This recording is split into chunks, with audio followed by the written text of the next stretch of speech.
You are entering the bonus stage, a podcast produced in association with oceanofbees.com, with your host Marauder and Phoenix923, a podcast for all gamers, console and PC alike.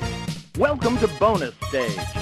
Hello and welcome to Bonus Stage, a podcast produced in association with oceanofbees.com. As always, I'm your host Marauder. And I'm Phoenix923. And this is episode 23 of our podcast, where we talk about games and nothing but. Wow, it lasted that long, huh? I know, I'm actually really surprised. I was expecting us to only go like 5 episodes and then just give up. But anyway, so as always, we're going to start with what's new on oceanofbees.com so we can jump into all of our other regular topics. We have a front page dominance here. Yes, we do. Holy crap. So Sammy J. Reeds is dominating the front page with all of her book reviews. So I am just going to say, there are 1, 2, 3, 4, 5, 6, 7, 8, 9, 10. There's 11 posts on the front page of the 12 with all of her videos. I'm not even going to go over them because there's 11 of them. But, they cover various books. Let's see. Beyond the Shadows, Air Gear Volume 2, The Hard Goodbye, Harry Potter Chamber of Secrets, World's Finest, The Lost Daughters of Earth 2, Volume 1. Okay. The Land of Oz, The Hero of Ages, Pretties, Shadow's Edge, and Dead Man Wonderland Volume 1. Oh, so she does manga too? I think that's the Yeah. manga. Yeah, there's a couple mangas strewn in there. Oh, yeah, that is. Wow, that's awesome. Cool. Yeah.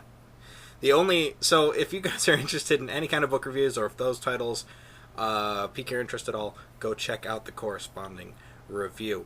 The only other video that's on the front page is from Josh DeFeo, I Want to Be a Reviewer, Episode 7. He basically tries to be an internet reviewer. Let's see. As for the blogs, we got a couple. Well, actually, just 2. The Good, the Baz, and the Ugly posted his review of Pacific Rim. And right below that, I posted my review of the same movie, Pacific Rim. So if you want to know what we think about that movie, go ahead and check it out. Personally, I loved it, but that was just me. Anyway, so that is everything that is new on oceanofbees.com. I know that was kind of a general glaze over of the entire page, but honestly, when it's all dominated by one person, what can you possibly do? So moving on, we are going to talk about our topic, and I've read a lot of articles about this. I don't know if any of this necessarily is true, but I thought it was kind of important to bring up because we can talk about a bigger topic that branches off this. But apparently there's a rumor going around that Amazon might create its own Android-based gaming console. Woohoo! Late to the party. Like the Ouya is another one. There's the Game Stick. There's I forget what Mad Catz is calling theirs, but there's a Mad Catz brand one, which is going to suck, by the way. Anything Mad Catz sucks. Because the controllers will be Mad Catz. So you're going to have to buy a lot of them. Granted, they'll be cheap. That's a good point, but they will break. I don't think I've ever had a Mad Catz controller I've ever actually liked. Oh, no, wait, no. Well, isn't that Street Fighter 1 Mad Catz? I was going to say, there is that one, the Street Fighter one, but even that I have some issues with. Like, it's way too big, even for my hands. Like, I can see it was trying to emulate, like, the Sega Saturn Model 2 controller, but it's much larger than that, and the buttons are spaced out. Kind of weird. But anyway, overall it is a pretty decent controller, and I do like using it on my PC for when I play emulators and stuff. Except for Sega Genesis, which for some reason it has issues with using some of the buttons on that controller. Never quite figured that one out. Anyway, oh yeah, and let's also throw into that whole thing the NVIDIA Shield, because that's sort of kind of its own console thing that NVIDIA's working on. Because that's important. I don't know. It's got something to do with streaming content from your PC, but No, once I found out that that's pretty much what it does, it kind of lost its value to me. it has internal storage, and you can download it has like a full Android. I know it has the whole Android thing, but their main thing that they kept advertising is that you can play like games like Borderlands and stuff on it. And I'm like, yeah, that's nice. You still need to have your PC on to stream it to it, and you also need their special graphics card to do that. Yeah, you need a particular set of graphics cards or whatever to be able to do it. So by the time you dump the couple $100, the shield's going to cost you, and then a couple $100, or screw that, like $1,000 buying a PC capable of streaming it.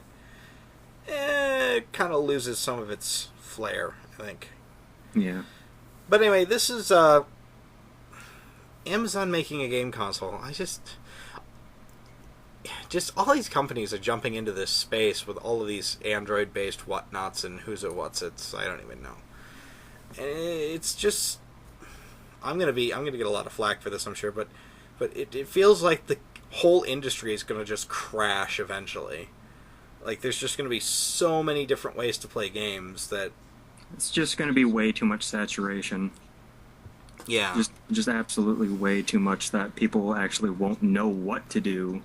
Because I mean, let's say in 2 years, here's what you'll have. You'll have the PC, mainly Steam and Origin. Mm-hmm. Well, I guess in Uplay to an extent, but okay, Steam and Origin. Then you've got Microsoft, Sony, Nintendo pushing their various consoles. Then you've got the Ouya, the Game Stick, the Mad Catz one, the Amazon one. You've got the 3DS, the Vita, and then mobile, the iOS store and the Google Play Store. That's a lot. That is a really, really big amount. And then you've got other companies like, I can't remember their Hyperkin is coming out with the Retron 5. Mm-hmm. Which, I know that doesn't really compete in the same space because it's a retro console. Or a console designed to play retro cartridges. But still, that's another one. Just seems like way, way too much all at one time. Personally. And I wouldn't be surprised if, it's going to be like with the Intellivision, the ColecoVision, the Atari systems. It's like, eventually it's going to be too much, and consumers are just going to get fed up and stop buying them. Because, I mean, if you can imagine, some people buy one console and that's it. They don't ever upgrade it. Like, I know people who bought a PS2 and that's literally all they play on. Because they only play casually every once in a while. So why upgrade when there's really no need to? Or all the families that bought a Wii, would they really see a reason to upgrade to the Wii U? Probably not, because it doesn't have a Wii U Sports. But it has Nintendo Land. Yeah. Anyway. But, you kind of see my point, is is there enough people out there, is my question, that's going to support all of these consoles to the degree that they need to be supported? Especially when you start hearing about just how much it's going to cost to make a next-gen game. Yeah, you thought the prices of making games now was ridiculous. Yeah, Because now this next gen. you've got all these next-gen hardware, better textures, better effects, better everything, and it's just, I don't know, it's getting ridiculous, personally. I honestly wouldn't be surprised if the entire industry just imploded. I think it probably will get close to that this generation. Just because they're already complaining about not making enough money for their games. Square Enix with Hitman and Tomb Raider. And then and now you have this new generation where it's going to cost millions upon millions upon millions more on top of the already, $50 million to $100 million they're already spending on games. Exactly. And it's I'm pretty sure either this gen or this next gen or the gen after, it's just gonna collapse. Just because people. Well, you look at what Microsoft and Sony are saying about this coming generation with the PS4 and Xbox One. That's going to be a 10-year cycle. Yeah. They want to keep these things pumping out for 10 years. And that's fine. I mean, they've kept this current generation going for 8 years. The PS2 was out for, more than 10 years before they stopped supporting it. Because I think they stopped supporting it in 2012, I want to say. I mean, I'm not talking about selling them, but they stopped production in 2012. Mm-hmm. I think. So that was, 10 years, 11 years, something like that. Or maybe it was 2011. I can't remember. It was PS2 they supported for 10 years. PS1 was supported for a long time as well, I know. So it's not like it's unheard of to keep consoles going for this long. It's just that now there's just way more competition than there ever was before. And if it's true what these developers are saying and publishers are saying, that they need to make stupid amounts of money to the point where they're even attacking used games, which I think is a losing battle, personally. I mean, you saw what happened with Microsoft when they tried to combat used games. Yeah. So I don't know. It's like, even if I'm getting a feeling that even if we bought every single game we ever purchased brand new, it still wouldn't be enough. No, it's never enough. So, I would be I wouldn't be surprised to see the industry kind of implode in the next couple years. But I'll be fine with that because I will still have my Sega Genesis, so I'll be fine. Oh yeah. And they're still making games for that, so. Surprisingly, yeah. We've got Legend of Wukong, we've got Blue Odyssey, we've got, or is it Lost Odyssey? I can't remember. Pure Solar, things like that. There's a whole bunch of games coming for the Genesis, which I find surprising. And the Super Nintendo, they just released Nightmare Busters for the Super Nintendo, which is a brand new game done by Super Fighter Team, so not one I'm particularly interested in picking up myself, because the game kind of looks... It doesn't look that much fun to me, but still, a new game is a new game. Or there was that Battle Kid game for NES that came out a couple years ago, which I still really want to get. But anyway, I don't know. Just seems like too many systems, too many decisions, too many people trying to... everybody wants to make games. Now, especially with digital distribution and just how cheap certain companies like Amazon could do something like that. I mean, you already see, Google has a good foothold in it with the Android platform and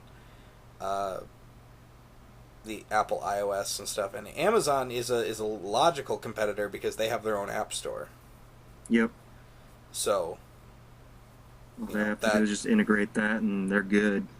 Yeah, they just literally have to build their console, hook it up to the Amazon App Store only, and they're good to go. And since the Amazon, or the Android system is free to use, not much Google can do about it. Yep. So, I don't know. Just seems like too much, personally. But of course, Amazon making a game console is at this point still a rumor.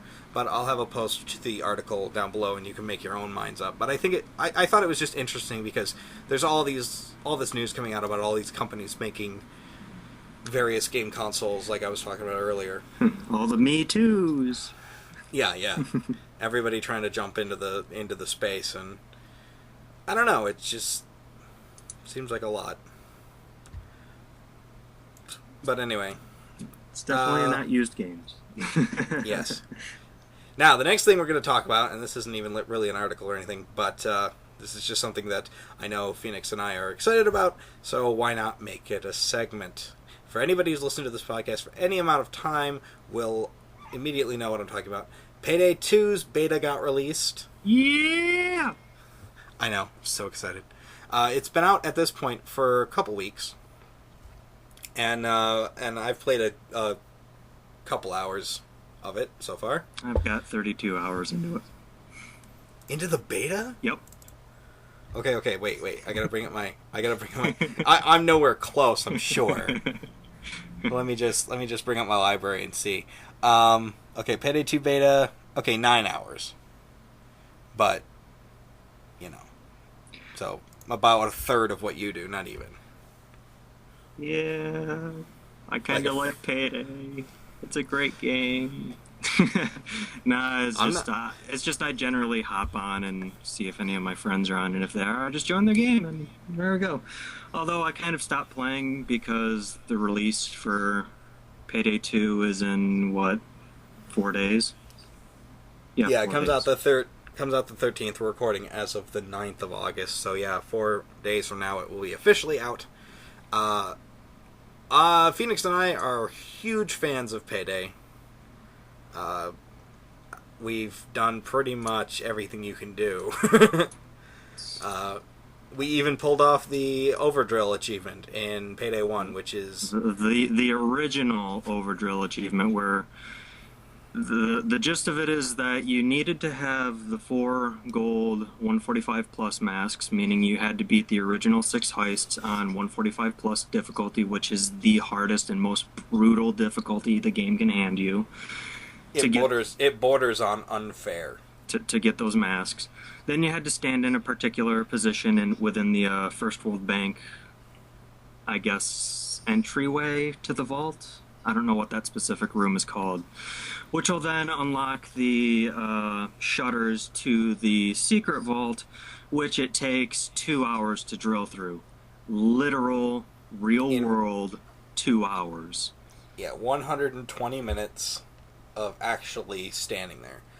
So if you could survive the constant onslaughts of the police for 2 hours, then the door opens, but then you have to put in a secret code on the floor. And then there's a special tile code that you have to put into the floor.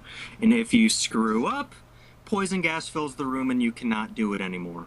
So there's 2 hours wasted. Yeah, now that was something. I've sat through... I attempted it a number of times, but once I successfully completed it, I stopped playing for about 2 weeks. Because I was just so completely fed up with playing Payday. I've attempted it. I actually lost count of how many times I've attempted it, but I do know the amount of times I failed it, which was 6 times, and 4 of those times I went through the entire 2 hours. So, yay. And plus I completed it twice. Yep. So that's 10 times? Am I counting right? I think so. Yeah, whatever. A lot of my time, just that. Just waiting. Anyway, so we are huge Payday fans, so thought we'd just talk about our initial impressions of the Payday 2 beta. Now, obviously going into this, it's a beta. Nothing is finalized yet, although it probably is pretty final at this point, since it is coming out in a number of days. Well, I'm pretty sure that they have a build way further ahead of what we actually have, because I don't know if you've seen any of the recent videos that they posted. They're, what is Payday, and they talk about different aspects of the game. Their most recent one, they're bringing up things that aren't even in the beta of what happened to you, and I'm just pretty sure that, they have a more up-to-date version that they're also play testing the hell out of at this moment, on top of what the beta is. I'm pretty sure the beta is mostly unforeseen things that they couldn't think of, that they could just later patch into the actual game. Right. But, people tend to forget that. But I'll just go over just some of the pre-purchase stuff, because you still got 4 days to pre-purchase it. It's a fantastic shooter. Just a series as a whole. What? Yeah, one of the best shooters I've ever played, at least in terms of the first one. I'll just say this because a lot of people tend to get this mentality because it is compared to Left 4 Dead a lot. The only thing it is similar to Left 4 Dead is the fact that it's a 4-person co-op game. That's really it. Well, and you fight off waves. Well, not really. Left 4 Dead, you kind of, play through the level, and they are kind of waves of zombies, but you're not really holding off and waiting for something sometimes. Yeah, that's the main difference. Left 4 Dead 2, or Left 4 Dead 1 or 2, you're trying to get somewhere. You're trying to get to the safe house or the escape. In Payday, you're trying to it's more crack objective. a save. It's more objective based as you're fighting through the hordes. You gotta do this. You don't leave the general area. Like if you're trying to do a bank heist, you stay around the bank until you either pass or fail. Like you gotta get them, crack the vault, get the money, get it to the extraction point, and exit, or whatever the objective tends to be. So it's similar in a lot of ways, but it's not the same. And also, while this is a heist game, it is not a heist simulator. So cops are not gonna follow real tactics of real cops. They just kind of come in. I mean, the only thing that staves it off, which is what I love about Payday 2, is the more hostages you have, the less cops that are going to actually come in and infiltrate just because of the hostages and the amount of control you have of the building. Yep. Which is just great. But other than that, they just kind of come in all entrances. I mean, every now and then they throw in smoke grenades and flashbangs at you to stun you or obscure your vision. But really, they all just kind of come in. Yeah. Yeah, they really just try to... They are out for blood, essentially. And as you say that, this game is difficult. I will say it's not for casual, sadly, because that does kind of limit the player base. But if you're looking for a good, hard game, instead of all the watered-down bullcrap that's been given to us over the years, Payday and Payday 2 are the games you're going to be looking for. Yes, it's a challenging shooter. Anyway, so let's talk about some of the improvements that we've noticed between Payday 1 and the beta again. One is the first thing that really blew my mind was the sound design. Right away, yeah. The sound is miles ahead. The guns have more power behind them. They sound beefier. I don't really know how to talk about it. They actually sound like guns, other than what they kind of sounded like guns in the first game. If you shoot outside, you get a nice echo that rings throughout the level, and you can it just feels like the guns have way more kick and power than what they did in the first game. Oh yeah, definitely. The graphics are somewhat improved. I wouldn't call them drastically better, but they seem more polished anyway. Yeah. From what I understand, is it the same engine?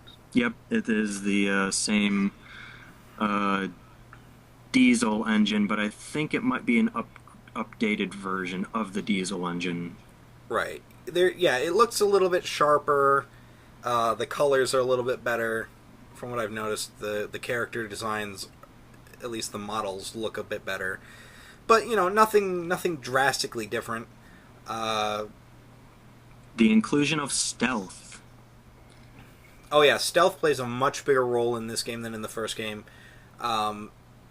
You are able to basically complete an entire heist without actually alerting the cops. Of course, this is hard as hell to do, because if you just let one civilian get away, you're screwed. But yeah, they call in SWAT immediately, but you can completely stealth a couple of heists. I think it's like 3 of them out of the beta that you can. Mm-hmm. But without even calling the cops, whatever. It's awesome. Also improved is I think the variety of heists. At least, yeah. Because in the first game you had a total of, what was it, 7? It's 7 without the DLC. Okay, so you had, at least on the PC version. Yeah, on the console version. PC, on the console version, you did not get the No Mercy DLC, just because of some licensing thing with Microsoft and Valve's games, I think. You mean Sony? No, it's Microsoft, I guess, holds the rights for the Left 4 Dead games on console. Really? So...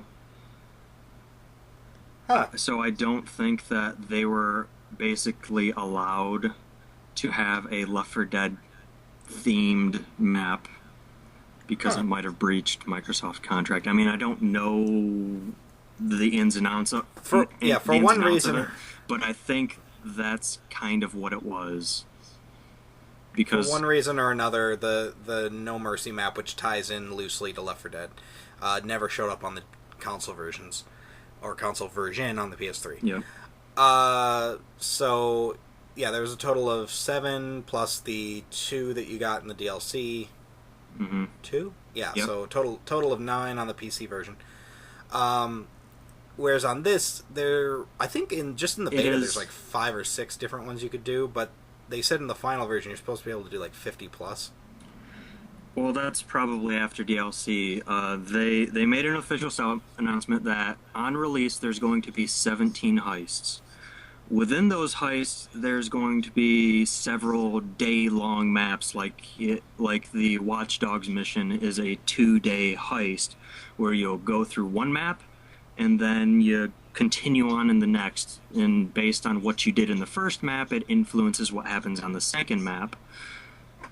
And Right. And in terms of counting those multiple day heists, there's at least 30 different levels, plus 6 escape levels if you completely screw up the heist.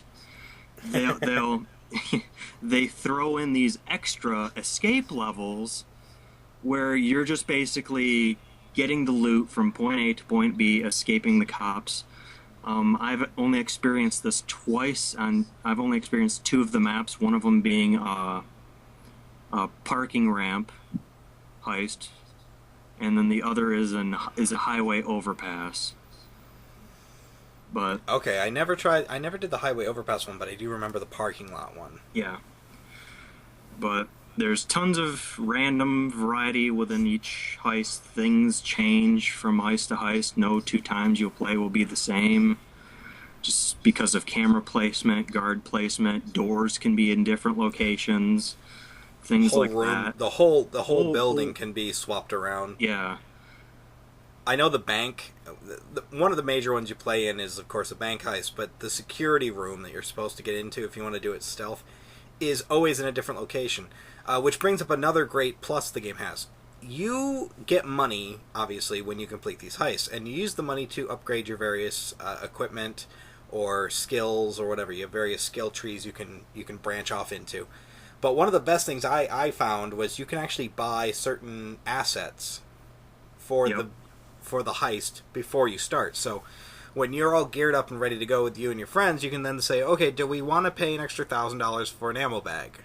And then when you do that, if you do, then there'll be an ammo bag somewhere in the level that you can utilize. There's also, you can buy blueprints, you can buy certain security codes and passcodes or whatever.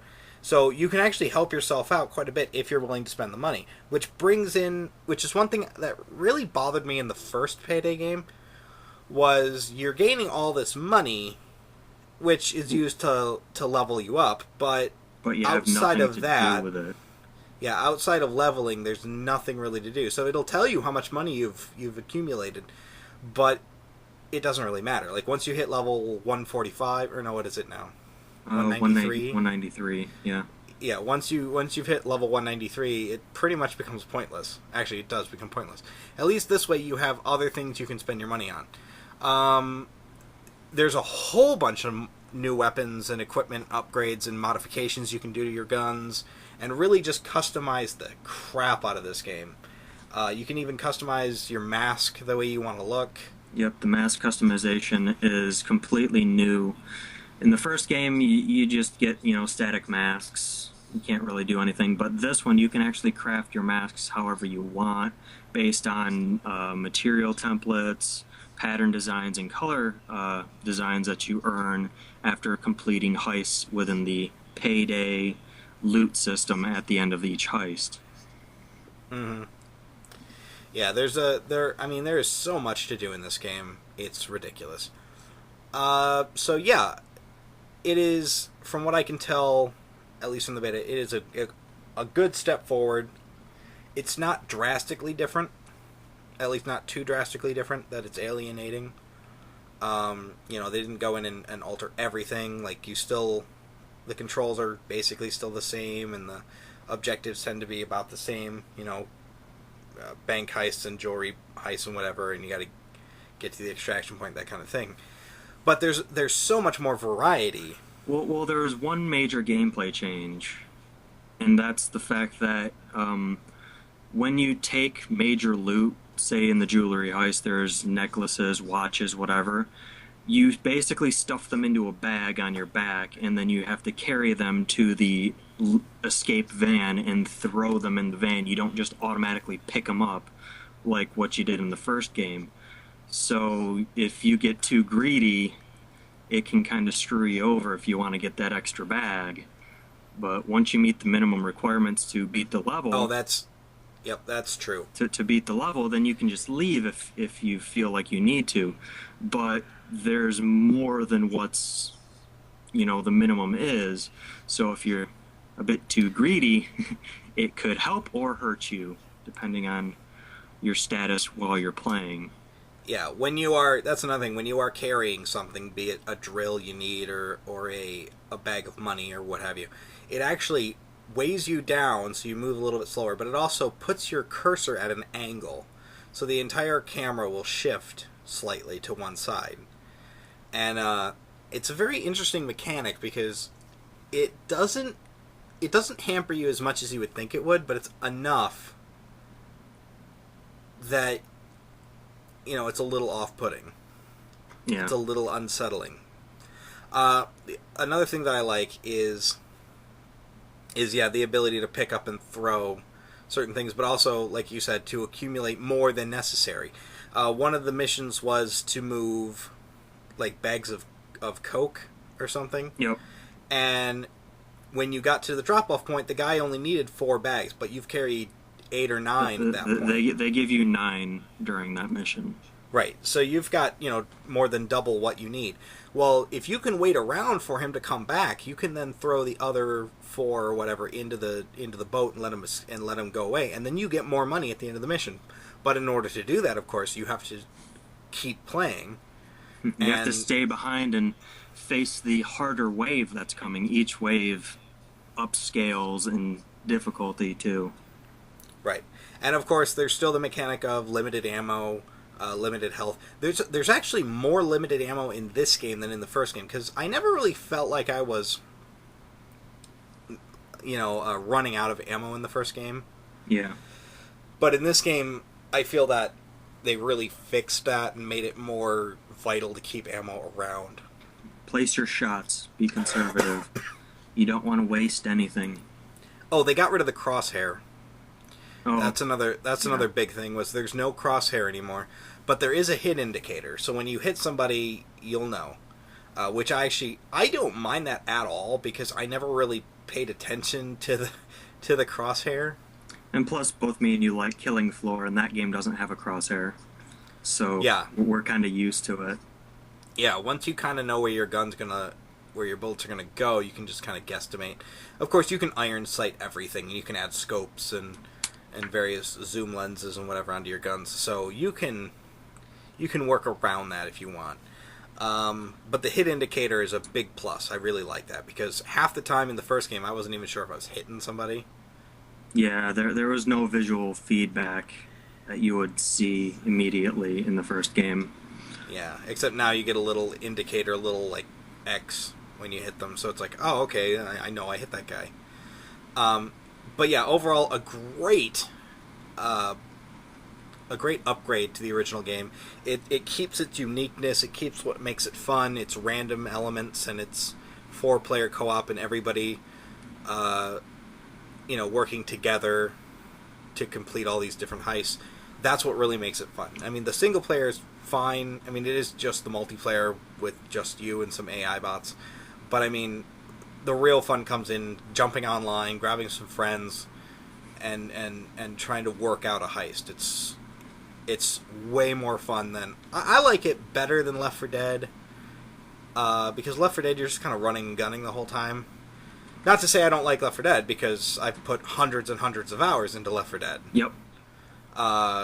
So I love Left 4 Dead, but I'm just saying, like, as a cooperative experience, I think Payday offers a little bit more. So that's... if anybody likes cooperative games, this is definitely one to try. If you have not tried the first one, I'd recommend that too. But do try to pick it up on PC, since you'll get the bonus No Mercy level. It's actually more updated on PC. Yeah, because on the PlayStation, they really worked on the PC version. It's the best version of the game. I'll just say that. Yeah, well, because every time they want to update the console version, they have to get authorization from Sony, and they gotta get it checked, and they gotta pay for it. Whereas on PC, they can just release it, and that's that.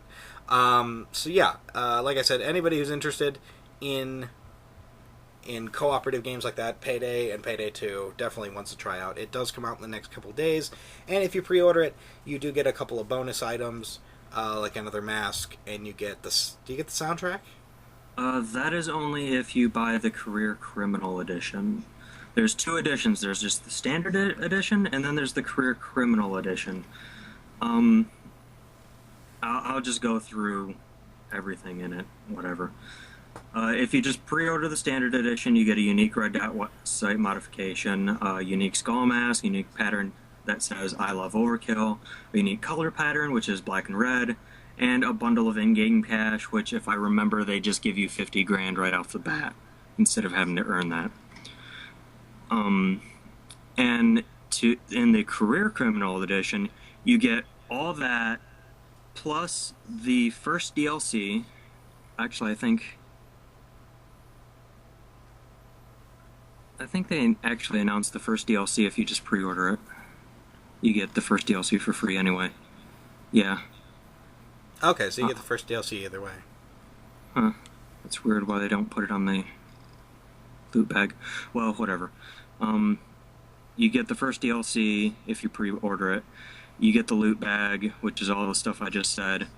2 beta keys, which is kind of unimportant now because it's going to be released in 4 days. But then you get the Payday 2 original soundtrack, which I love the music in this game. The CrimeNet deal, where you get discounts on the in-game stuff like sites and weapon mods. There is no microtransactions. I'll just say this because some people tend to confuse that. Oh yeah, everything is purchased with the money that you earn in the game. There are no microtransactions to buy items early to gain in-game money. You don't exchange like $1 of real money for 1,000 in-game dollars or some stupid thing like that. It's all in-game money that you earn. Yeah, it's everything that you earn playing the heist and beating the levels. Next like is old school games. Yeah, before all that crap. Next is Bane's Guide to the Criminal Underworld. It's a digital issue of I honestly don't know. Some kind of comic book or something, or magazine? Maybe, I don't know. And then you get printable blueprints for the different levels where you can actually go and plan them with your friends. I'm totally printing those out and making a book. Yep.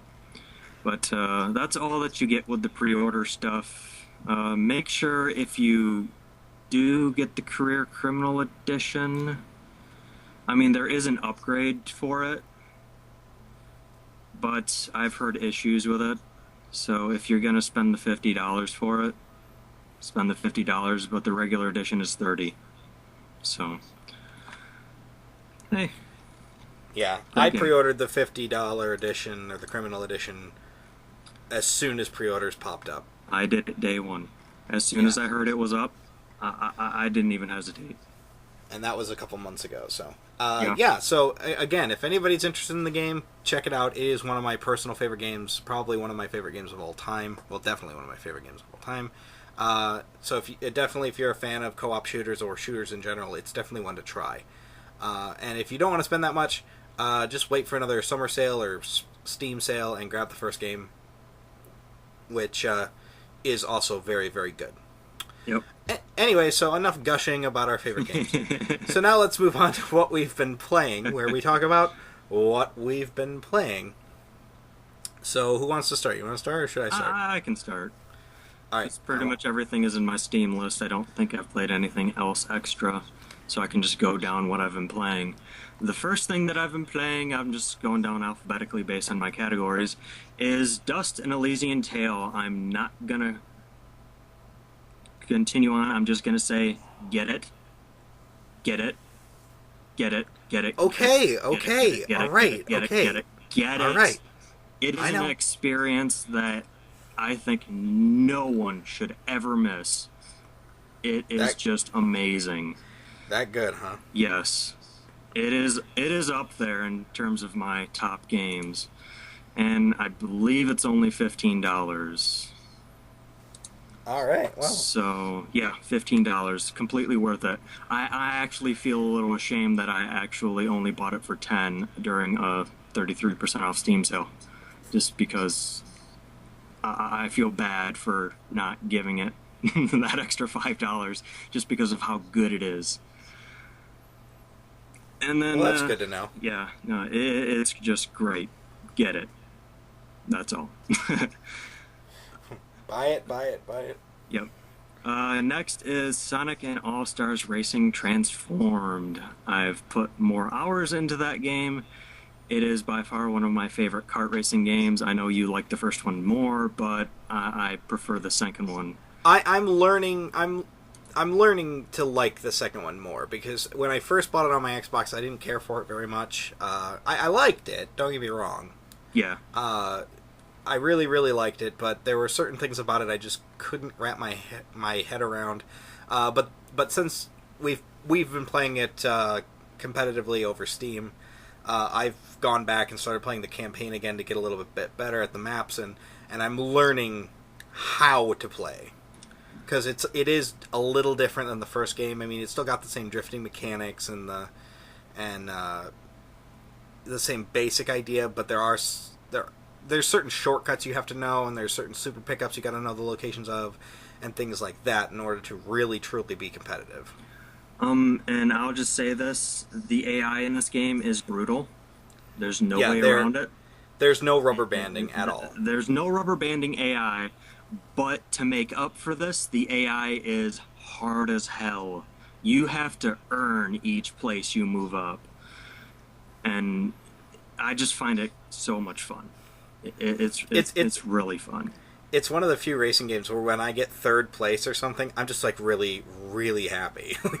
Like that's like getting first to me, because it is that difficult to not only get into that position but hold that position. And I think that's just regular normal play, because weren't we just playing in B class, which is considered normal difficulty? Yeah, there's C class, B class, and A class. Obviously, easy, medium, hard. Personally, I've already played up through S class. Well, I'm kind of still going through S class, but you need to perfect your game if you want to ever consider taking on multiplayer, because people in multiplayer are unfair. They're unfair because they know everything and when to do anything. Yeah, you have to get good at it. So you have to actually play the game in single player to get good enough to actually get into multiplayer, else you're going to be like the many people in the Steam forums calling everyone cheaters because they're going faster than you are.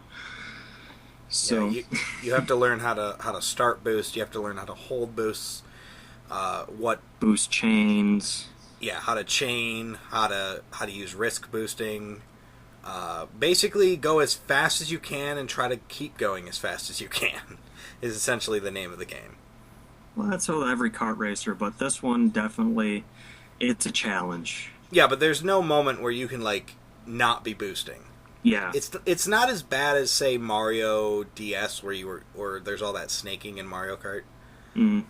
It's not that bad. Like because it uses a completely different drift mechanic where you literally have to go into a drift to charge the boost. So there is a method to it that I don't think is as unfair as snaking is, or at least as ridiculous as snaking is.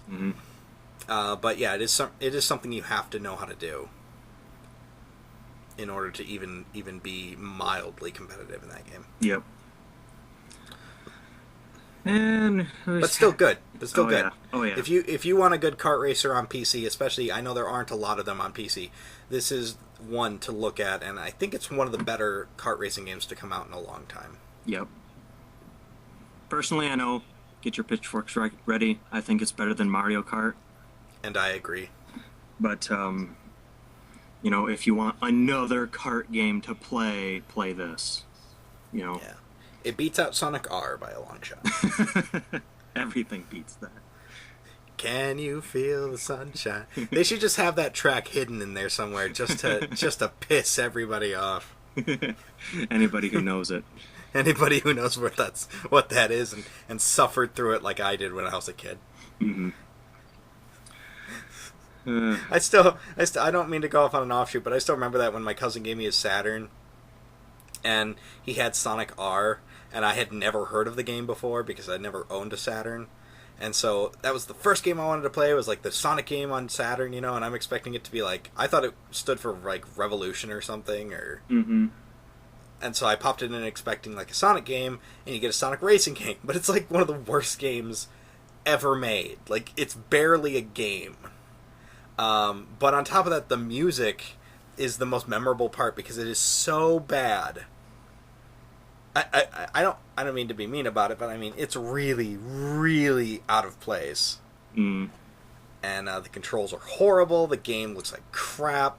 If anybody wants to play it, it's on the Sega or the Sonic Gems collection on GameCube, which was a GameCube exclusive. Pick that up, and it has Sonic CD, Sonic Racing, and Sonic the Fighters on it. Sonic the Fighters being a Sonic fighting game for the arcades, I think. And yeah. So anyway. I don't mean to go off on an offshoot, but Sonic R is horrible. Sonic, both the first and second Sonic racing games, definitely improved on it, and I think improved on the whole kart formula personally. Yeah. All right, moving on. I just wish Billy Hatcher was in. I just wish Billy Hatcher was in it. That's all. Yeah. Well, some of the other racers too, and some of the other levels are pretty good. Yeah, but what's really strange is, like, there's a Billy Hatcher level in the second game. But no Billy Hatcher as the racer. But no Billy Hatcher the character to race as, which is really weird. Yeah. You can't say that about any other level. Like, there's a Jet Set Radio level, there's a couple Jet Set Radio characters to play as. Mm-hmm. By the way, that's one level I could see them release as DLC, is if they did, like, a Crazy Taxi level. Oh, that would be fun. Yeah, wouldn't that be awesome? Like, just going downhill. Remember the part in Crazy Taxi in the arcade game where you're going down that hill in, like, San Francisco or something? Yep. That would be awesome to trick off of and stuff. Are we done on that? Okay, I'm done. The next one, it was actually a surprise to me because I actually didn't think it was coming to Steam at all. And it's the good old classic Final Fantasy VII. Yep, you talked about this last time too. I still haven't beaten it, but I have put 47 hours into it because I'm trying to just go for achievements in it. So it's alright, is what you're saying. It's okay? It's Final Fantasy VII. There's one thing that I actually recommend you doing, because since Square honestly didn't put any effort into this other than, make it work for modern day systems, is it uses the old MIDI soundtrack from the computer game. Where really? They didn't even put in they didn't even put in the PS1 music. Huh. So what you have to do is you can find the music. If you go, I don't know what forum it is, but they're big on modding Final Fantasy VII. And you can go and download the music, then just find the music folder and replace all the tracks. And there you go. There you have the PS1 music. But, but something that people have a hard time getting over, especially with that being released now, is that they say it looks like crap. Just... okay. You don't really realize how old this game is, do you? Another complaint is that, why isn't this $1 because it's so old? It's $12. I got 43 hours, 47. I just already forgot, but whatever. I got a lot of hours into it for that $12. Yeah. So you can't complain with that. You get your money's worth. But I don't really have to say anything else. It's Final Fantasy VII. You should know everything about it. It's a re-release. It's not a remake. It's a re-release, and they're charging you. I mean, if you go out to buy Final Fantasy VII on PlayStation 1 right now at a used game store, they're going to charge you $20 plus. Yep. Easy for it. I mean, I've seen it as high as $50 used. Yep. So, and I'm certain eBay has more ridiculous pricing than that. So $12 for Final Fantasy VII on PC, I don't think that's too much to ask. It's a shame they didn't put the music. They didn't fix the music problem, but then again, you can mod it yourself, and it seems pretty simple to do. So. Yep. Other issues that I've just read about, hasn't happened to me, is that cloud saving sometimes doesn't work. Just because I guess Square decides to do maintenance on their servers or something, whatever. But I don't care. I don't like cloud saving for that game because it doesn't use Steam's cloud. It uses Square Enix's cloud, which sucks. But you can save it locally. The only thing with saving it locally is that if you uninstall the game, it deletes your local save files. So, Square. Yeah, so you gotta back it up on something. But that's really an easy fix. You just right-click WinRAR or WinZip it or whatever you have, and there you go. There's your backup of it. And it does come with a trainer if you use the cloud saving, where it just basically boosts the character's HP, MP, and max skill of that save file. It ups their HP to 9999, ups their MP to 999, and then gives you max skill. That's all it does. It doesn't increase your strength or your level or anything. It just gives you a health and magic boost and money boost. That's it. Which I don't use because I'm not a pussy. So, yeah, there's that there if you just wanted to play the game, and enjoy it. Other than that, I've also heard people have issues logging in because you do have to have a Square Enix account to get past the launcher. But once that's all squared away, you can just go and enjoy your game. That's cool. You only have to log in once. That's it. Once you do that, you never have to again. I might pick it up if it ever pops up for sale. I'm not a huge Final Fantasy fan, so I can wait. Mm-hmm. I've got too many other games to play anyway. Yep. Next on the list, I just recently picked up Doom 3 BFG Edition just because I really did enjoy Doom 3, even though I couldn't see shit. But they updated it to where you can actually see stuff. The flashlight is indeed on your weapons, so you can just quickly turn that on and off. And it's Doom 3. It's a fun game to kind of play through. Doom 3. I bought it on the Xbox. Yep. The original Xbox. Mm-hmm. And I showed you that, right? Yep. Yeah. That was playable. It was playable. That's about all you can say. Actually, I think Doom 3 on the original Xbox actually looked pretty good. And at the time, I didn't have a gaming PC, so... Mm-hmm. I mean, that's how I gamed at the time, was on console.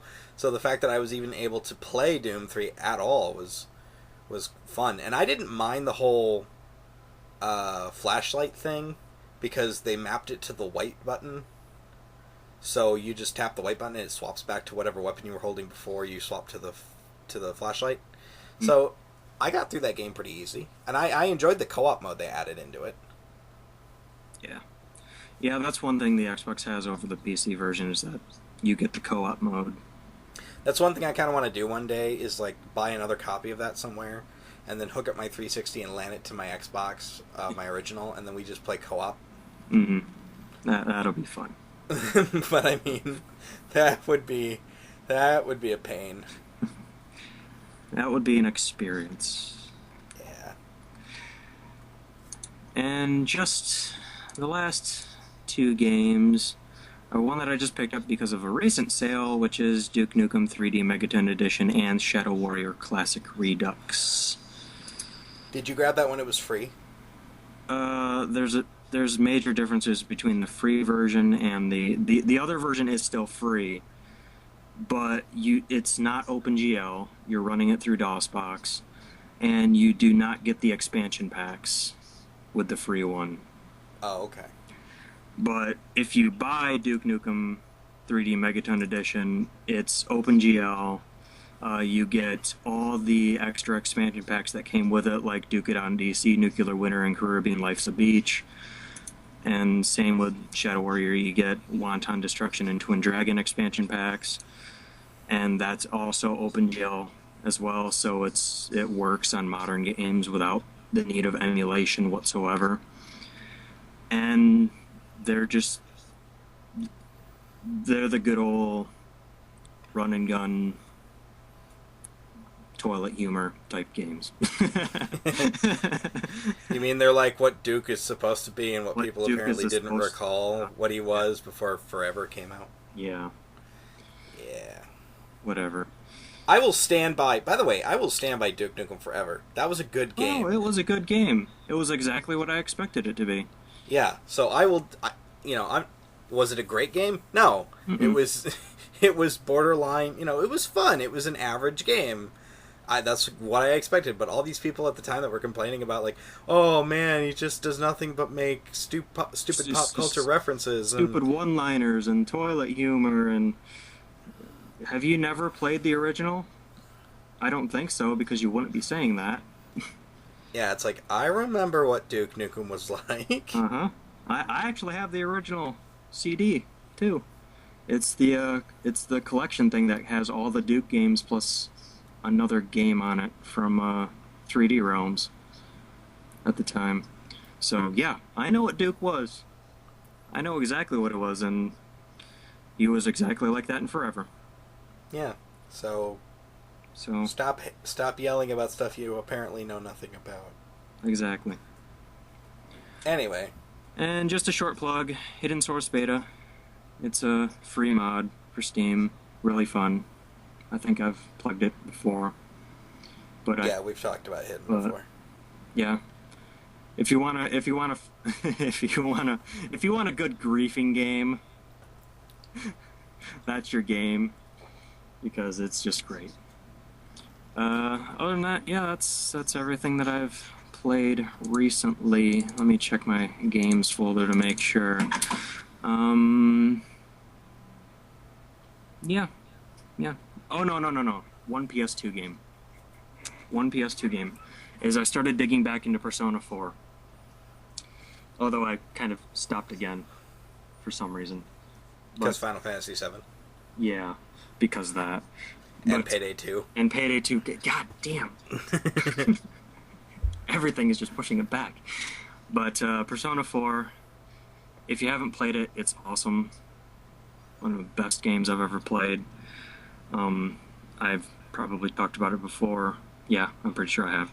But, yeah, get it for PS2. You can pick it up for $20 off Amazon. Completely worth it. I'm on the 3rd story arc, and I think I'm 30 hours in.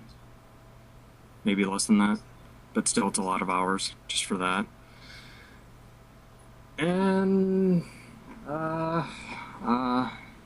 Project Cross Zone, I got one more level done on that. I feel kind of bad because I'm not really playing it. Well, it's not that you're not playing it because you don't want to. It's just that you've got so many other things to do. I've got other things to play at the same time. Yeah. And we have things called lives outside of games. And so. I just recently got a job, so yeah, I have less time now. Yeah, so you're working, I'm working. But, anyway. But on top of that, yeah, that's all the games I've been playing since last time. Pretty sure. Well, plus Zelda. Oh, yeah. Link's Awakening on 3DS, I know you've been playing a lot of that too. Yeah. But everyone knows about that game. It's fun. Well, all the Virtual Console ones, the Oracle of Seasons and Ages, and Link's Awakening DX. Oh, well, there you go. So. On to you, Marauder.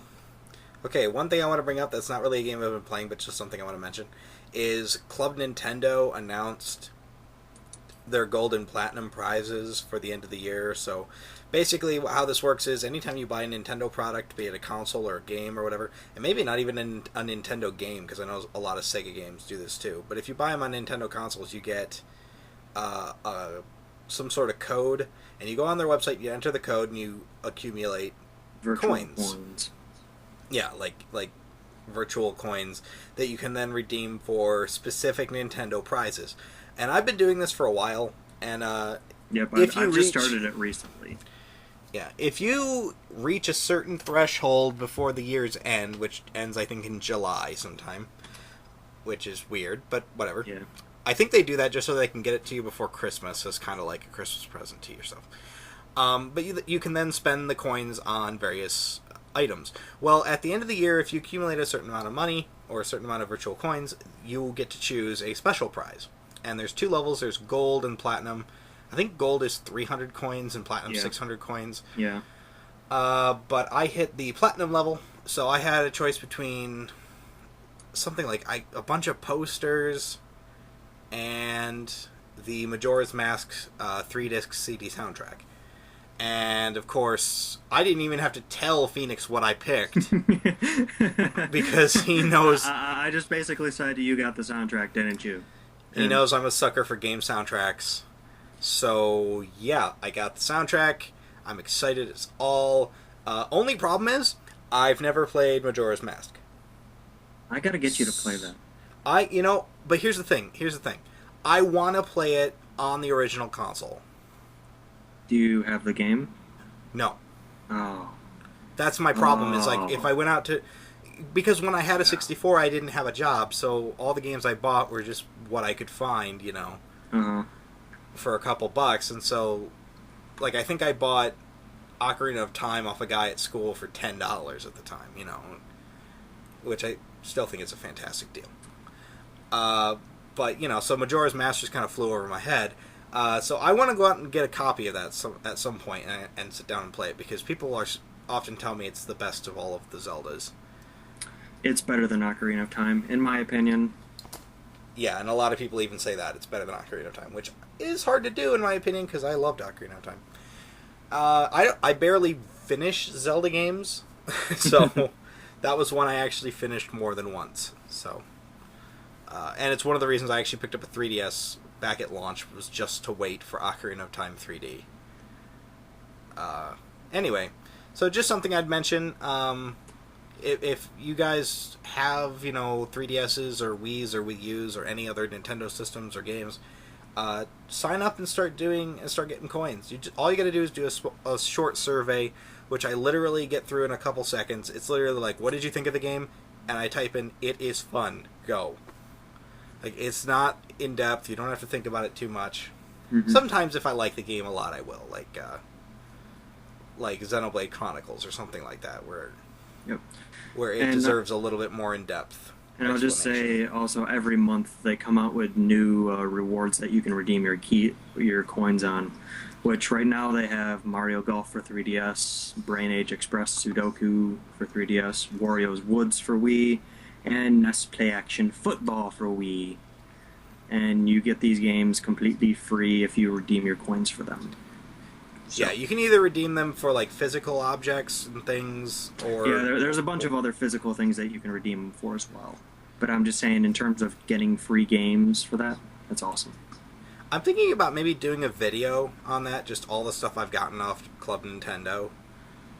I don't know if that'd be interesting for anyone to watch, because I have quite a bit of stuff that I've gotten off the service, but I don't know if that would be interesting for people to watch. Look what I got off the internets. Isn't it neat? Anyway, alright, so I'll move on to what I've been playing. Just thought I'd mention that because I'm excited to get the soundtrack for Majora's Mask. Yep. Anyway, so moving on to what I've been playing. Let's see, on PS3. Oh, okay. The Last of Us, The Last of Us, The Last of Us. Just 3 words. Oh my god.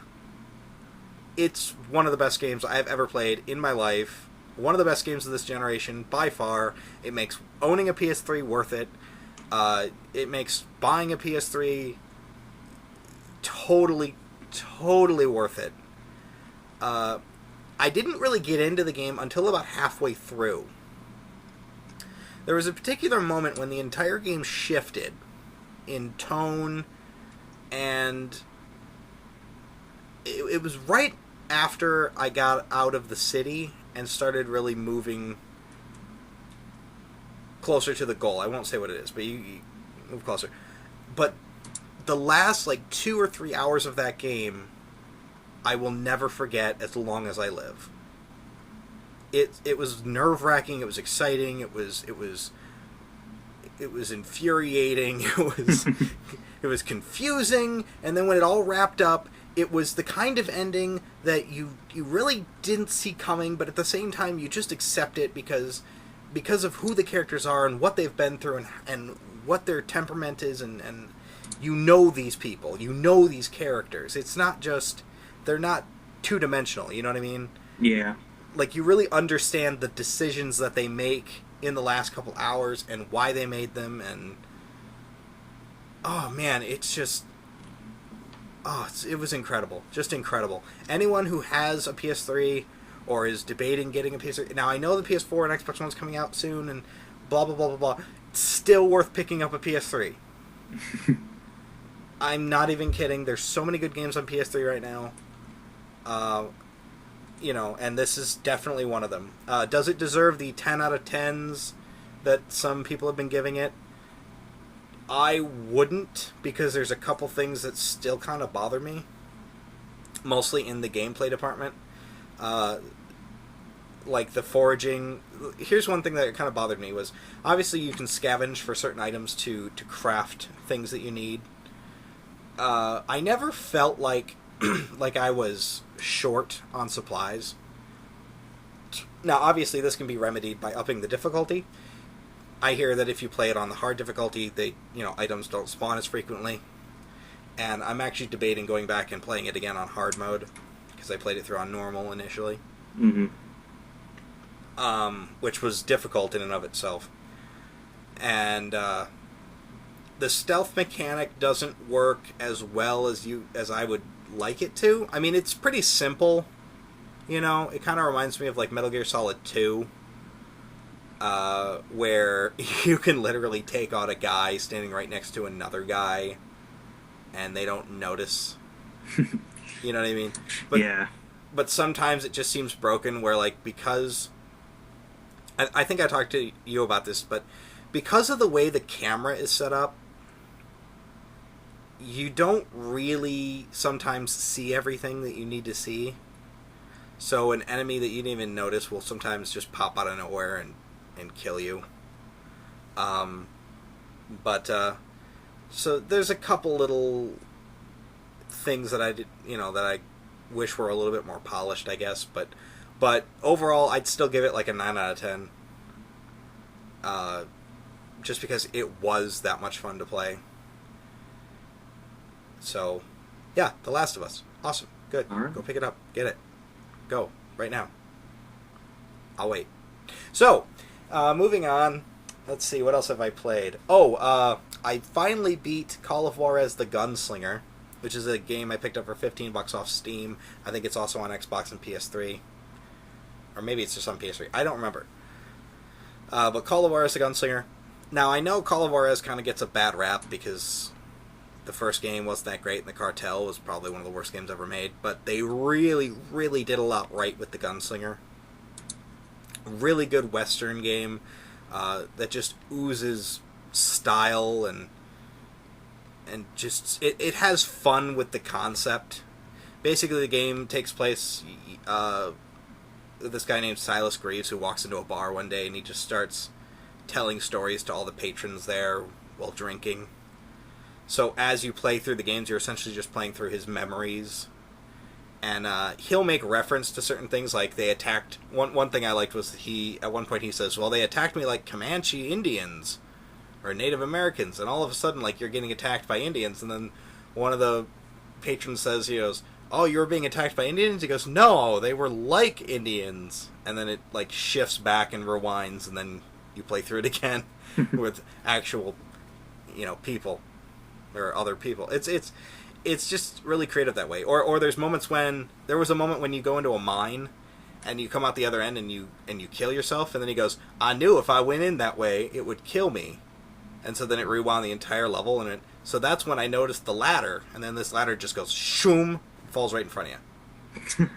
And it's like, oh, okay. Apparently that was the way I wasn't supposed to go. I mean, so it has a lot of fun with the concept, and was a real blast to play. The last level was a complete pain in the butt. That kind of sounds like the Prince of Persia games. Like whenever you die in that, you go, wait a minute, I don't remember it going that way. Then it rewinds. Yeah, it's a bit like that. There are moments like that. Or like the patrons will chime in and be like, is that when you shot him? And then they'll be like, no, that's when I shot his brother. And it'll rewind, and like he got away. And it's just like it's just really clever the way they told the story. Because you have to be accurate in the game too, which is something else I liked. All the guns are old-style Western guns. So there's no machine guns. There's no rocket launchers. It's all like rifles and 6-shooters and single-shot, long rifles and things like that. So you have to be accurate. But it rewards you if you can get headshots, if you can shoot them while they're running, if you can shoot them while you're jumping, out a window, if you can shoot them in like QTE events, that kind of thing. Just tons of fun. Very original, keeps the momentum going very well. Highly recommend that game for anyone who's a fan of shooters, and it is only $15, which is more than worth it. The only problem is there's almost no replay value to it. Like the game, there's no multiple endings. There are 2 different endings, but you can literally just replay the last level to get the other ending. Mm-hmm. So there's no like good or bad decision tree like there would be in a Mass Effect or a Knights of the Old Republic style game or something like that. But no, it was well worth the money. I very much enjoyed it. Tons of fun. Let's see, another game. Oh, Fire Emblem Awakening. I'm done. I'm done with that game. I'm gonna put it away. I'm gonna put something else in my 3DS because every single time I boot my 3DS up, that is all I play, and I have so many other games like Project Cross Zone or Shin Megami Tensei 4 that I picked up that I want to play, but I can't get Fire Emblem out of my system. So I'm just going to take it out, put it on the shelf for a while, and play something else. Still really liking that game. Everything I said before still stands. Moving on. Super Mario New Super Mario Brothers U. My niece and I beat the game, or I guess beat Bowser, and unlocked the Star World, I think they call it. So, yeah, it was challenging, it was fun. It's Mario, I don't know. What do you say? Like, it was great, it was fun. It's a Mario game. I would say the only difference is that it is more harder. Yeah, the difficulty the difficulty certainly is up there. Although I was a little disappointed with the final battle. But just getting to Bowser was a challenge, so it seems like it worked out. I had fun. And I do kind of like how they kind of played off the old school defeating Bowser thing, where you hit the trigger and it destroys the bridge and he falls into lava.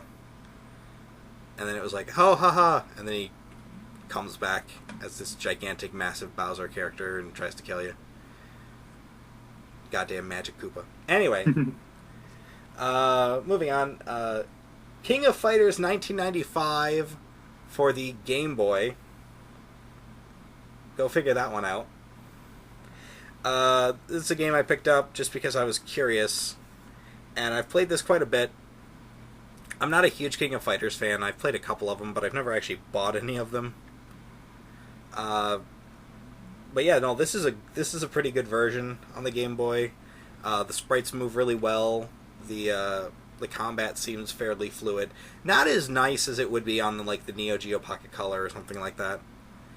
But I mean, for what it's impressive to see what they could do with the Game Boy, especially when you look at like games like Killer Instinct on the Game Boy or Mortal Kombat on the Game Boy, that just look pretty good but play like crap. This actually finds a really good balance. So yeah, pretty good fighting game, and I only paid a couple bucks for it, so pretty happy with that. The only other thing that I put really much time into is I've been playing through Tatsunoko vs. Capcom Ultimate All-Stars on the Wii. And, by the way, I was wrong last night when I said Frank West was not in the game. He is in the game, but you have to unlock him. The thing is, I don't know if I ever unlocked him originally or what. I don't remember. Maybe I was playing somebody else's save file at the time. I can't recall. But there's a couple of characters you have to unlock. There's like 5 or 6 other characters. It's pretty simple, though. I looked up how to do it. You basically just got to beat the arcade mode, X amount of times with X amount of characters, and it'll unlock the next one. So it's nothing like in Smash Brothers where you have to beat everybody's target tests or something like that. But yeah, no. Tatsunoko vs. Capcom is amazing. Tons of fun. Looks great on the Wii. Granted, I'm playing it on the Wii U right now, so it's upscaling it a bit. And looks great. And yeah, I'm actually going to go ahead and say it. I like it better than Marvel vs. Capcom 3. I'm just going to say that. I prefer it. Because it has the weird characters you would never see in a Marvel vs. Capcom game. Like Saki from Alien Storm, I think, on the Genesis is in the game. Or they got that robot from Lost Planet. Yeah. And then the Tatsunoko side, there's like half of these people I've never even heard of. Because, I'm into anime, but some of these series never even came over here, so I'm lost as to exactly who these people are. But on the Capcom side, you can play as Zero if you can unlock him, that is. Or Batu from Rival Schools is in it. Frank West is in it. And there's no DLC. So, did you figure out how to unlock the characters? What, Frank West? Or just any of the characters? Yeah, I looked it up. You just got to beat like certain characters' arcade modes and things like that. Ah, okay. So it's nothing complicated. I just got to play through the single player a bit more. I've just been going through multiplayer because the online servers are still working. The Nintendo Wi-Fi that's another thing. It has actually really good online. No voice chat, obviously, because the Wii lacked any kind of microphone other than the Wii Speak microphone. But completely underutilized. Oh yeah, like every attachment Nintendo releases. Yeah, and like every attachment, I bought it. So, granted, I bought it for $10. I waited for a price cut. Yeah, me too. But yeah, so I don't know. It's a really good fighting game on Wii. It's certainly a hidden gem. I don't know if I can call it a hidden gem since it is a versus game, so I'm certain it got a lot of play. But it's one that I played for a long time when I first bought it, and then I just kind of shelved it. But I'm waiting until another couple weeks before I pick up Pikmin 3. Mainly because my birthday's coming up soon, so I want to wait and see what I get for my birthday before I go out and buy a bunch of other games. Because if I get a bunch of gift cards to places, then I can figure out what to buy after that. Because Pikmin 3 came out, which is the first Wii U game to come out worth a damn in a long time. Ever since launch, essentially. I think it, like the system came out, and then I think the biggest games to come out was they had Nintendo Land. Well, I mean after launch though. Yeah. They had the Lego Undercover game come out, and then they had Monster Hunter Tri Ultimate come out. And that was it until Pikmin 3. So, but of course I love Pikmin as a series, so I will pick it up eventually, but in the meantime I've just been going through my backlog of Wii games and kind of just playing through a couple more, and Tatsunoko vs. Capcom pulled me in and won't let me go, so that's one we should actually play when we hang out next. Yeah. Because it is a lot of fun. I especially like the character Yatterman 1, mainly because you remember him because he jumps off screen and summons his giant dog robot or whatever. I think he was the one that I pulled off that super ultra extra awesome move that I had no idea how I did it because I was just mashing buttons, but it completely drained one of your character's lives. Yeah, I remember that. He was full life and then he was completely dead. But anyway, it it is what it is. It's fun. And like I said, I do like it better than MVC3, so worth checking out, especially if you have a Wii or a Wii U, because it is one of the only fighting games worth anything on the system. I think there's only like maybe 3 or 4 fighting games on the system, but because I know there's a version of Guilty Gear on the Wii that's actually really good. And then there's Tetsunoko vs. Capcom, and then there's like Castlevania Judgment. It's like the other one. Oh, don't they have that Bleach game too? Oh yeah, that's so bad though. I wouldn't recommend it. I mean, like Tetsunoko vs. Capcom and Guilty Gear are like your traditional sit down with a controller, and combo it out kind of fighters. It's I don't know what it was about that Bleach game that made me buy it, but Bleach Shattered Blade is just so bad. It looked so awesome before it came out, like all the previews they were doing for it and stuff like that, and I pre-ordered it. Wow.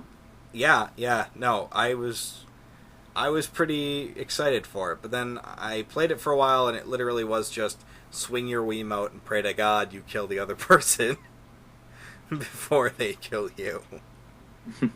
It's pretty bad. If you want a Bleach fighting game, I get the ones on DS, either of them. Yep. Because those are much better. They're done by Treasure, so So you're gonna get a good game. Yeah, a developer that knows what they're doing. So, and Third Phantom if you're a fan of turn-based strategy, because it's not great, but it's not terrible. It's all right. It's fun. Anyway, anything else?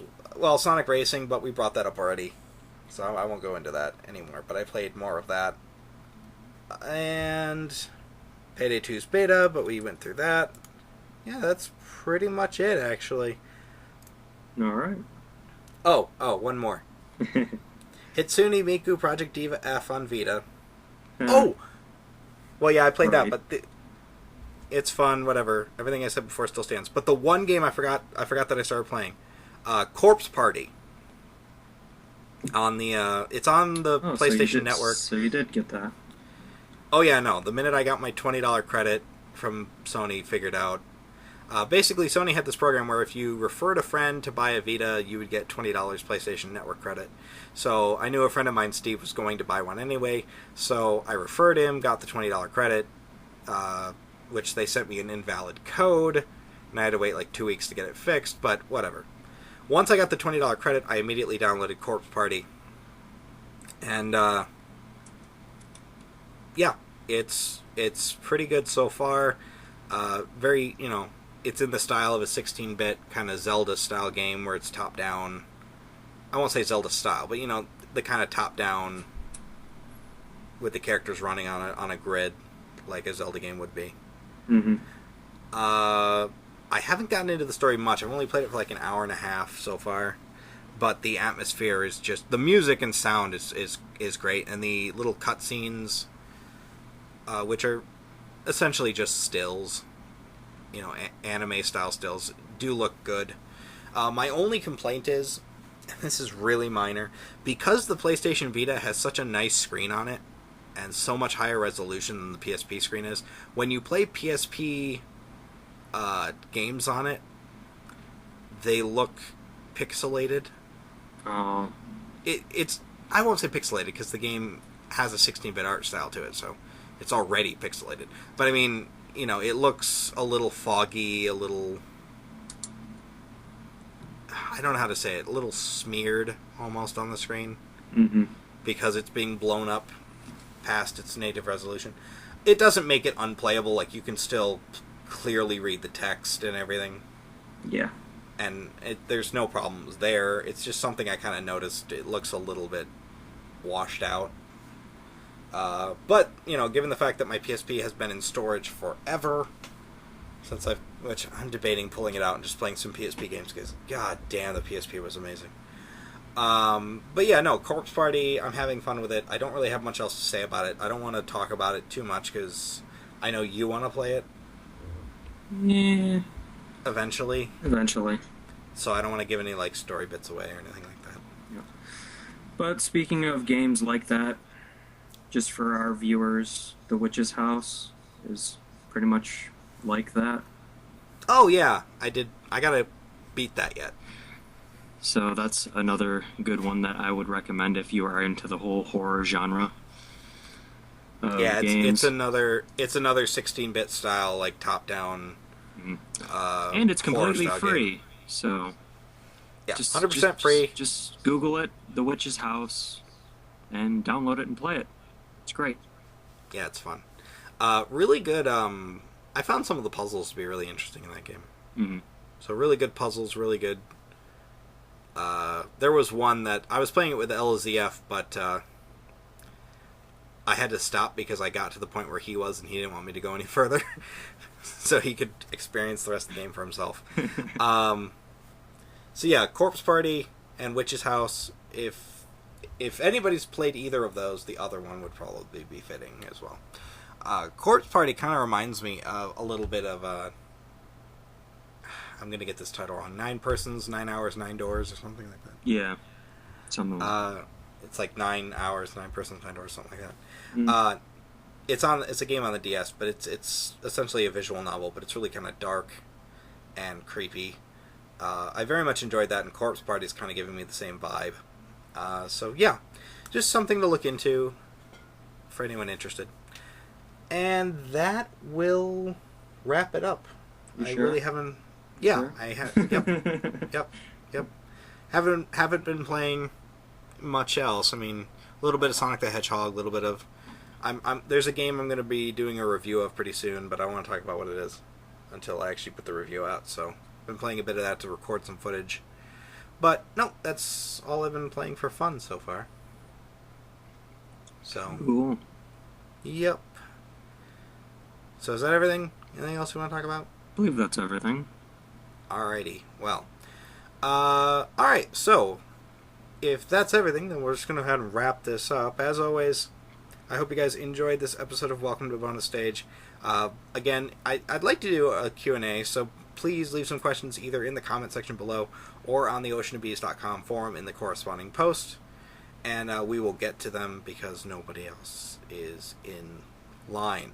So, if you want to have us answer any questions or anything, just go ahead and post them there, and we'll get to them in the next episode. I'm hoping to do these a little bit more frequently than we've been, but I mean, really, it just matters on when we can get together and sit down and record this. It's just when our schedules can get together. Yeah, but I'm going to push to do these maybe a little bit more frequently than we, because I mean, the last one was 4 weeks ago. Yeah, about that. So, whatever. I want to do these more than once a month, but maybe I'll get another co-host. Maybe I'll get Sandalphon. Maybe I'll get Alex in on this. Yeah. Then we can argue about Elysium. The entire... We all went to see the Doom movie Elysium, which I haven't written my review of yet, but so I won't talk about it at all. But we argued about it all the way home. All the way home, basically, until we left his house. Yeah. We got in the car after the movie. No, we argued walking out of the theater. We argued sitting in the theater. We argued sitting in the theater. Watching the credits. And then we argued out the theater, in the parking lot, into the car, back to my house, and then he left. And it was like probably a good 35 minutes of talking about various points of the movie. Well, really just one thing he wouldn't let up on.